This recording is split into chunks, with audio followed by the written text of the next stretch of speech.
బిల్లుల మంజూరు కోసం బీ ట్యాక్స్ వసూలు చేస్తున్నట మరి ఎవరో 8 నుంచి 9% కమిషన్ వసూలు చేస్తున్నారు. ధరణి పోర్టల్లో 2 లక్షల కోట్ల కుంభకోణం. ఈ అంశాన్ని నీరుగార్చేందుకు కాంగ్రెస్ ప్రయత్నం. కేసీఆర్ కేటీఆర్ను రక్షిస్తున్నది ఎవరో సీఎం చెప్పాలి. బీజేపీ నేత మహేశ్వర్ రెడ్డి అట. ఈ బీ ట్యాక్స్ ఏంది?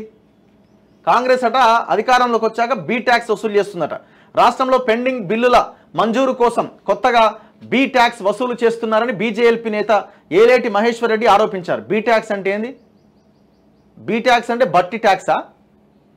బట్టి ట్యాక్స్ అయింది, ఎందుకంటే ఆయన ఫైనాన్స్ మినిస్టర్గా ఉన్నాడు. పెండింగ్ బిల్లుల మంజూరు కోసం 8 నుంచి 9% బీ ట్యాక్స్ కట్టాల్సి వస్తోంది. ఇప్పటి వరకు ఆర్ ట్యాక్స్ పేరిట వసూలు చేయగా ఇప్పుడు బీ ట్యాక్స్ పేరిట బాదుతున్నారని కాంట్రాక్టర్లు లబోదిబోమంటున్నారని ఆయన వివరించారట. ఆర్ ట్యాక్స్ అంటే రేవంత్ రెడ్డి ట్యాక్సా? దేశంలోనే అతిపెద్ద కుంభకోణం ధరణి అని, ఇందులో 2 లక్షల కోట్ల మేర గోల్మాల్ జరిగిందన్నారు. ఇందులో 40% వాటా కోసం కాంగ్రెస్ నేతలు డిమాండ్ చేస్తున్నారని, తద్వారా కేసును నీరుగార్చేందుకు ప్రయత్నిస్తున్నారని ఆరోపించారు.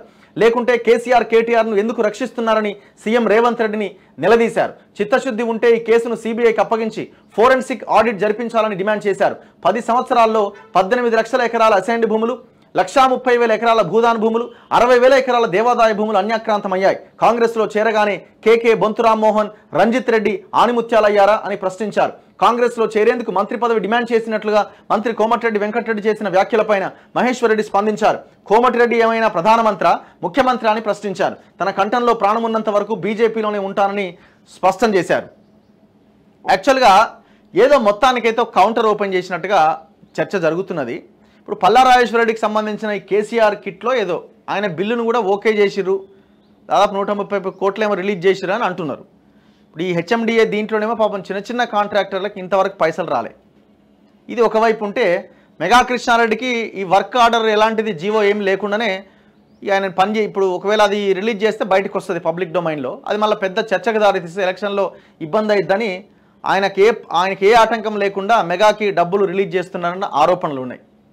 10% అనేది నడుస్తుందండి. కాంగ్రెస్ వాళ్ళు మేము మీకు ఒక హెచ్చరికలాగా చెప్తున్నాం, బయట ఒక చర్చ ఉన్నది పొలిటికల్ అండ్ జర్నలిస్ట్ సర్కిల్స్లో. 10% కమిషన్ వసూలు చేస్తున్నారన్న ఆరోపణలు అయితే చాలా తీవ్రంగా వస్తూ ఉన్నాయి. కౌంటర్ ఓపెన్ చేసినట్టుగా వార్తలు వస్తున్నాయి. అది బీ ట్యాక్సా మరి ఏ ట్యాక్స్ అన్నది మీరే తేల్చాల. 10% అట. 50 కోట్ల పైన బిల్లులకి ఫోన్లు చేసి మరి బిల్లులు రిలీజ్ చేస్తున్నారట. 10% వసూలు చేస్తున్నారట. ఇది వాస్తవమా కాదా తేల్చాల.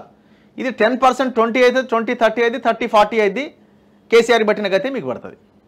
సో ఇప్పటికైనా మేల్కొని పరిస్థితిని చక్కదిద్దుకోకపోతే భారీ మూల్యం చెల్లించుకోక తప్పదు. ప్రజలు కరప్షన్ని, అవినీతిని సహించట్లే. కేసీఆర్ని ఓడగొట్టిందే ఆ అహంకారము, అవినీతి అన్న 2 అంశాల మీదనే.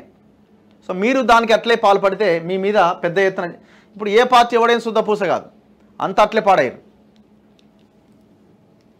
సో ఇది ఏంటన్నది చూడాల.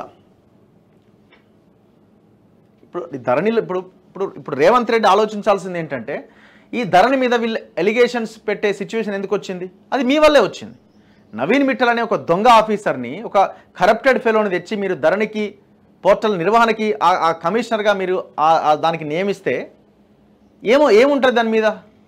ప్రజలు ఏమనుకుంటే నమ్మకం ఎట్లా వస్తుంది ప్రజల్లో? ఇప్పుడు మహేశ్వర్ రెడ్డి ధరణి మీద మాట్లాడిన దానికి అవకాశం కల్పించింది మీరే.